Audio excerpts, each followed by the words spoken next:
সাকিবকে তার নিজ বাড়িতে ডেকে হাত জোর করে কি চাইলেন বুবলি।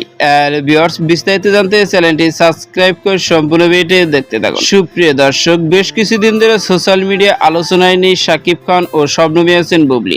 কেননা ব্যক্তিগত বিষয় নিয়ে এখন বেশি একটা চর্চা হচ্ছে না সোশ্যাল মিডিয়ায়, শুধুমাত্র কেরিয়ার জীবন নিয়ে আলোচনার মধ্যে রয়েছেন সাকিব বুবলি। কিন্তু এবার হুট করে দেখা গেল এক বিচিত্র ঘটনা। কেননা কাল থেকে সামাজিক যোগাযোগের মাধ্যমে শবনম ইয়াসিন বুবলি ও সুপারস্টার সাকিব খানের বেশ কয়েকটি স্থির ফটো সামাজিক যোগাযোগের মাধ্যমে ঘুরপাক খাচ্ছে। যে ফটোগুলোতে দেখা যাচ্ছে দুবাই শহরে গিয়ে তারা বেশ হাসি উজ্জ্বল ভাবে ক্যামেরা বন্দী হয়েছে ছেলে বীরকে নিয়ে। আর তারপর থেকে তো ভক্তদের মন্তব্য রয়েছে হয়তোবা সাকিব বুবলি মান অভিমান ভুলে গিয়ে আবারও আপন হয়ে গেছে। এও জানা গেছে যে সুপারস্টার সাকিব খান ও শবনম ইয়াসিন বুবলি নিজের দেশে অবস্থান করছে বর্তমানে। আর এদিকে এবার এক ঘনিষ্ঠ সূত্র থেকে জানা যায় সাকিবকে তার নিজ বাড়িতে ডেকে নাকি হাত জোর করে কি যেন চাইছে শবনম বুবলি। বুবলির ভাষ্য ছিল, সাকিব খানকে সারা জীবনের জন্য তার কাছে পেতে চায়, ছেলে বীরের জন্য তার বাবাকে চায়। যতগুলো মান অভিমান ছিল সবগুলো যেন সাকিব খান ভুলে গিয়ে তাকে আবারও আপন করে নেয়। বারবার রিকোয়েস্ট করে হাত জোর করে সাকিব খানের কাছে শবনম ইয়াসিন বুবলি চেয়েছে,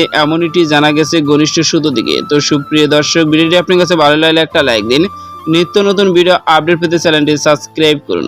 অসংখ্য ধন্যবাদ পুরো ভিডিও উপভোগ করার জন্য।